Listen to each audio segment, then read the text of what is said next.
Hi எல்லாருக்கும் வணக்கம். இன்றைக்கி ஒரு நெட்டில் இருந்து ஒரு ஃப்ராக் டிசைன் டவுன்லோட் பண்ணி ரெடியாக வச்சுருக்கோம். அதில் ஒரு கோட் மாடல் இருக்குது. அந்த கோட்டுக்கு நம்ம எப்படி பேட்டர்ன் மேக் பண்ண போகிறோம் அப்படின்றது தான் இன்றைக்கி பார்க்க போகிறோம்.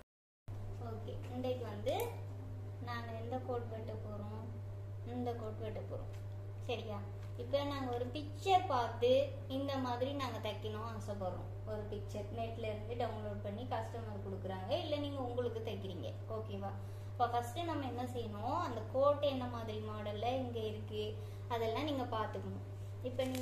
இப்போ நான் சொல்லி கொடுக்குறத நீங்கள் பேட்டர்ன் போட்டு வெட்டினாலும் பரவாயில்ல, நேரடியாக துணியில் வெட்டினாலும் பரவாயில்ல. இப்போ நான் சொல்லி கொடுக்குற மெத்தடை தான் நீங்கள் செய்யணும். ஓகேவா? இப்போ இது ஃபஸ்ட்டு நீங்கள் பார்க்க வேண்டியது, இங்கே பாருங்கள், எப்பவுமே இந்த ஃபுல்லாக ஓப்பன் பண்ணி டிசைனை பார்த்துக்கொள்ளுங்க. இந்த சைடு என்ன இருக்கோ அதுதான் இந்த சைடும் இருக்குது. சில கோட் பார்த்தீங்கன்னா ஒரு பக்கம் மட்டும் வரும். ஸோ இது ஒரு பக்கமாக வரையில தானே, இப்போ இப்படி ஒரு பக்கமாக ரோப் கட்டுற மாதிரிலாம் வருது. அது கோட்டுன்னு சொல்ல முடியாது, பட் வித்தியாசமாலாம் டிசைன் பண்ணுறாங்க. இப்போ இது ரெண்டு சைடும் ஒரே மாதிரி தானே இருக்குது. அப்போ நாங்கள் சிம்பிளான ஒரு டெக்னிக் என்னன்னா, இந்த அரைவாசி இப்படி வருது இல்லை, கரெக்டாக அந்த கழுத்து அந்த அளவில் நீங்கள் இந்த டிசைனை இப்படி வச்சுக்கொள்ளுங்க. அப்போ உங்களுக்கு பேட்டர்ன் போடுறது ஈஸியாக இருக்கும். இப்போ நான் சொல்கிறத நீங்கள் நேரடியாகவும் துணியில் போடலாம். ஓகேவா? இங்கே பாருங்கள், அரைவாசி இது ரொம்ப ஈஸியான மெத்தட். இது இப்படி அரைவாசி. ஓகேவா? சென்டர். ஏன் அந்த அரைவாசி இது வச்சு காட்டுறேன்னா, நம்ம ஒரு துணியை எடுக்கும் போது என்ன செய்வோம், ரெண்டா மடிச்சு தான் போடுவோம். ஓகேவா? இப்போ இதுக்கு நாங்கள் நாலா மடிக்கணும். ஆனால் பின்பக்கம் நார்மலாக தான் வரப்போகுது. உங்களுக்கு நார்மல் கழுத்து நார்மலாக தான் வரப்போகுது. ஃப்ரண்ட்டுக்கு தான் நமக்கு இந்த டிசைன் வரப்போகுது. ஸோ நீங்கள் நாலா மடிக்கலாம். ஓகேவா? நாலா மடிச்சுட்டு பின்னுக்கு எடுக்கிற துண்டை நீங்கள் ரவுண்ட் ஷேப்பு உங்களுக்கு என்ன பின்னுக்கு வேணுமோ அதை எடுத்துட்டு வெட்டி 4 துண்டுக்கும் ஒரே மாதிரி வெட்டி எடுத்துடலாம். ஓகேவா? அந்த பின்னுக்கு வர பீஸை வெளியில் ரிமூவ் பண்ணிடுவோம். சரியா? முன்னுக்கு வர பீஸுக்கு மட்டும்தான் இந்த மாடலில் என்ன இருக்கோ அதை நாங்கள் போடுவோம். ஓகேவா? இப்போ துணி 4ஆக மடிச்சிருக்கு. நான் அதுக்கு தான் 2 செட் துணி வச்சுருக்கேன். ஓகேவா? இப்போ நான் இது ரெண்டுமே வெட்ட போகிறதில்ல, மார்க் பண்ணி மட்டும்தான் காட்ட போறேன். நீங்க நேரடியா துணியிலேயே போட்டுருங்க, வேஸ்ட் பண்ண வேண்டாம். ஓகேவா? இது இவ ஆல்ரெடி போட்ட பிளவுஸுக்குரிய பேட்டர்ன். ஸோ இது கோட்டுக்காக நான் வச்சிருக்கிறது. ஸோ பேக்குக்கு நாங்கள் இந்த அளவு அப்படியே எடுத்துக்கலாம். பாருங்க, என்ன எதுவும் டிஃப்ரெண்ட் இருக்கா? இல்லை. கோட் பேக்குக்கு இதே தான் வரப்போகுது. ஓகேவா? இது கோட்டா நீங்க தனியா போடுறதுனாலும் போடலாம், இல்லை பின்னுக்கு வேணாம் ஷோல்டர்ல மட்டும் இருக்கணும்னாலும் விடலாம். நம்ம இஷ்டம் தான். நீங்க எப்படி முடிவு எடுக்க போறீங்க? இது ஃபுல்லா ரிமூவ் பண்ணி கோட்டா போடுற மாதிரியும் எடுக்கலாம். ஓகேவா? இல்ல முன்னுக்கு மட்டும் இதை மட்டும் இப்படி ஓபன் பண்ணி அதுலயே சட்டையிலேயே இருக்கும். ஓகேவா? அப்படியும் எடுக்கலாம். ஸோ உங்களுக்கு ஃபுல் கோட்டா ரிமூவ் பண்ற மாதிரி வேணும். அப்ப இது உள்ளுக்கு வர சட்டை ஸ்லீவ்லெஸ் எடுத்துருக்கீங்க, மேலுக்கு வர்றது கை வைக்க போறீங்க. ரைட். இப்போ நான் சொன்னேன் இல்லையா, அரைவாசிக்கு இப்படி வச்சுடுங்க. வச்சுட்டு இதை வச்சுட்டு இப்போ பேக் பேட்டர்ன் உங்களுக்கு இதே அளவு தான். கழுத்தை மட்டும் நீங்க என்ன செய்வீங்க, சின்னதாக வச்சுக்கோங்க. இவ்வளோ பெருசு தேவையில்லை. ஓகேவா?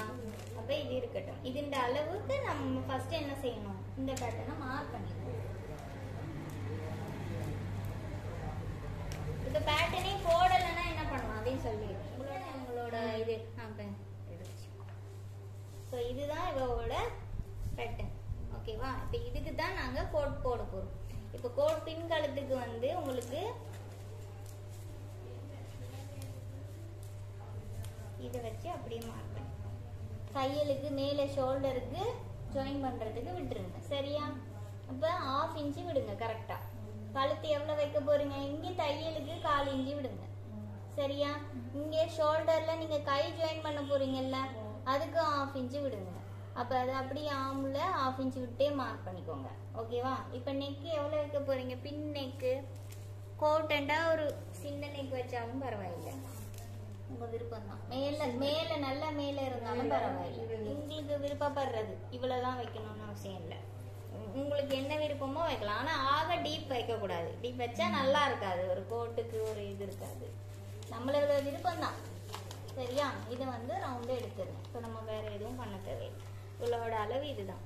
ஸோ இதை நம்ம எடுக்கிறோம். இப்போ ஷோல்டரும் ஆமல் மட்டும் மார்க் பண்ணிக்கிட்டேன். இப்போ ஆமல் எவ்வளோ இதில் இருக்குது, தச்ச பிறகு இருக்கு. தச்ச பிறகு நம்ம எடுத்துக்கலாம். ஆரத்தையும் மார்க் பண்ணலாம். 6 மார்க் பண்ணுறேன். ஏன்னா நீங்கள் இங்கே கீழே ஆமுல் தைக்க உங்களுக்கு மேலே ஷோல்டர் ஜாயின் பண்ணும்போது சரியாக வந்துடும். ஓகேவா? அதில் என்ன அளவு இருக்கோ உங்களோட சட்டையில் இருக்கிற அளவு வச்சுருக்கேன். ஸோ நான் இப்போ மெயினாக சொல்லி கொடுக்க போகிறது இந்த கோட்டுக்கு எப்படி இந்த ஷேப் வளைக்கிறோன்றது மட்டும்தான். மிச்சம் ஆஸ் யூஷுவல் நீங்கள் எப்படி ஷோல்டர் வைப்பீங்க, எப்படி ஆமுல் வைப்பீங்க, அதெல்லாம் ஈக்குவல் தான். அது எந்த சேஞ்சஸும் கிடையாது. ஓகேவா?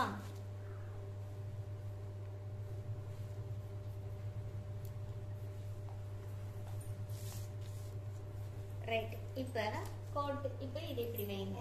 தெரியுதா இந்த போனோம் கேக்கிட்டா? ஓகே. இப்போ இந்த கோட் இருக்கு. இப்போ இதை பாருங்க, இந்த இடத்துல ஷோல்டர்ல டச் ஆகுது. சரியா? ஷோல்டர்ல டச் ஆகுது. நெக்ஸ்ட் பாருங்க, நெக்ஸ்ட் இந்த இடம் இருக்கு இல்லையா, நம்மளோட பஸ் பாயிண்ட் இருக்குல்ல, அதை விட்டு கொஞ்சம் தள்ளி வருது. ஓகேவா? அப்ப உங்களோட பஸ் பாயிண்ட் எங்க இருக்குன்னு பாருங்க, 9.5 இருக்கு. சரியா? அப்போ 9.5க்கு சென்டர் இப்படி வச்சு மார்க் பண்ணிக்கோங்க.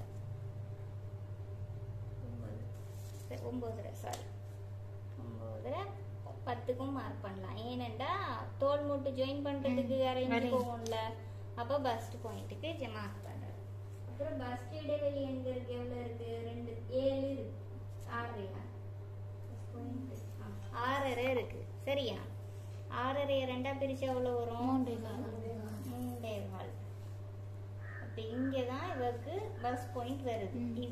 இதுவும் சந்திக்கிற இடம் தான் பஸ் பாயிண்ட் வருது.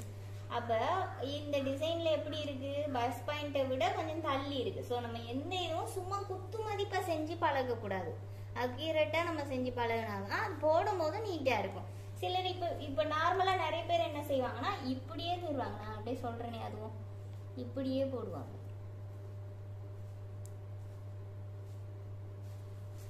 இதுல உனக்கு எவ்வளவு விருப்பமோ நீ வச்சுக்கலாம்.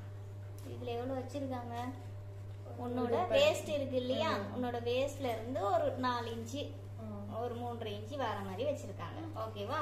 ஸோ அது உனக்கு எவ்வளவு வேணுமோ நீ எடுக்கலாம். இது கரெக்டா இருக்கும்னு நினைக்கிறேன் நான் போட்டது. இப்படிதான் போடுறது.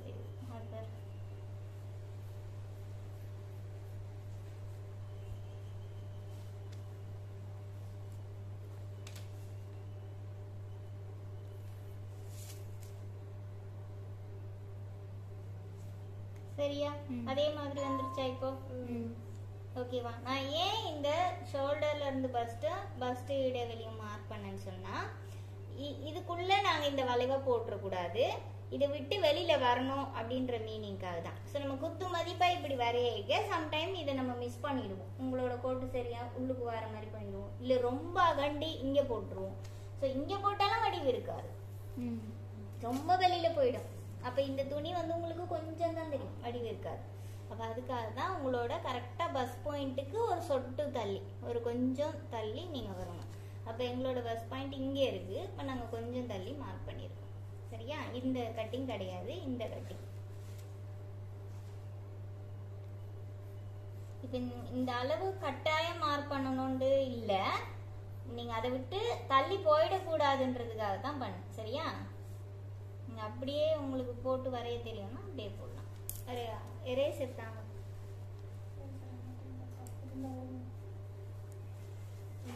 இப்ப இந்த அளவெல்லாம் உங்களோட வேஸ்ட் அளவு இருக்குதானே, உங்களோட வேஸ்ட் அளவு இது இல்ல, இது உங்களோட வேஸ்ட் அளவு என்னவோ அதை அப்படியே மார்க் பண்ணி கௌஷி இந்த பக்கம் பாருங்க.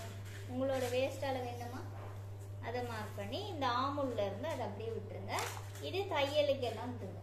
இந்த பேப்பர்ல தையலுக்கு எல்லாம் துணி இல்லைன்னு நினைக்கிறேன். இருக்கா? உங்களோட வேஸ்ட் அளவு சொல்லுங்க, மார்க் சுற்றளவு அளவு சொல்லுங்க. 9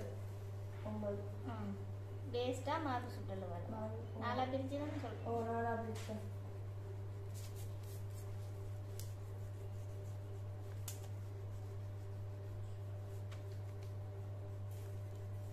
ஓகேவா?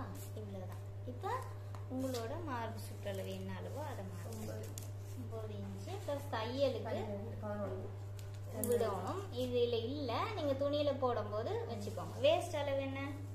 8 இல்ல 7.5.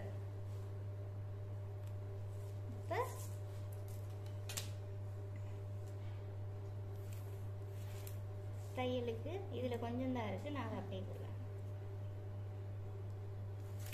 ஓகேவா? இப்போ இப்படியே வெட்டுறதுன்னா வெட்டலாம். இப்போ நீங்கள் துணியில் பேட்டர்ன் போட்டு வெட்டுறீங்கன்னா இங்கே தையலுக்கு ஒரு 1/4 இன்ச்சு விட்டு வெட்டுங்க. ஏன்னா ஹுக்ஸ் பட்டி லூப் பட்டி வரப்போகுது. ஸோ 1/4 இன்ச்சு விட்டு வெட்டினீங்கன்னா அது போடும்போது உங்களுக்கு கரெக்டாக வந்து நிற்கும். நீங்கள் 1/4 இன்ச்சு விடாமல் 1/4 இன்ச்சு 1/2 இன்ச்சு விட விடலாம். நீங்கள் விடாமல் ஒட்டலாக தைச்சிங்கன்னா நீங்கள் அந்த வெட்டி இழுத்து வச்சு போடுற மாதிரி இருக்கும். அந்த ஹுக்ஸ் பட்டி லூப் பட்டி போடுறது உங்களுக்கு கஷ்டமாக இருக்கும், சுருக்கு வந்துடும் துணியில் கோட்டில். ஓகேவா? அதை சீமுக்கு விட்டு போடுங்க. இதில் வந்து இப்போ ஒரு நெட்டில் இருந்து நீங்கள் கோட் மாடல் ஒரு டிசைனை வந்து டவுன்லோட் பண்ணிட்டீங்கன்னா அந்த கோட் மாடலை எப்படி நம்ம மார்க் பண்ணணும், எப்படி அதை ஒரு ட்ராயிங்காக வரையணும். ஏன்னா சிலதுக்கு வந்து நம்மளுக்கு எப்படி அதை மார்க் பண்ணணுன்னே ஐடியா இருக்காது. ஸோ இந்த மெத்தடில் மார்க் பண்ணும்போது ஈஸியாக இருக்கும். எனி கோட் நீங்கள் செய்கிறீங்கன்னாலும் இந்த ஆஃபாக வச்சுக்கிட்டு செய்கிற மெத்தட் வந்து உங்களுக்கு ஈஸியான டிப்ஸாக இருக்கும். ஷோல்டர் ஆர்ம்ஹோல் எல்லாமே நீங்கள் ஆஸ் யூஷுவல் எப்போவும் எப்படி மார்க் பண்ணுவீங்களோ அந்த மெத்தடை நீங்கள் வந்து யூஸ் பண்ணிக்கலாம்.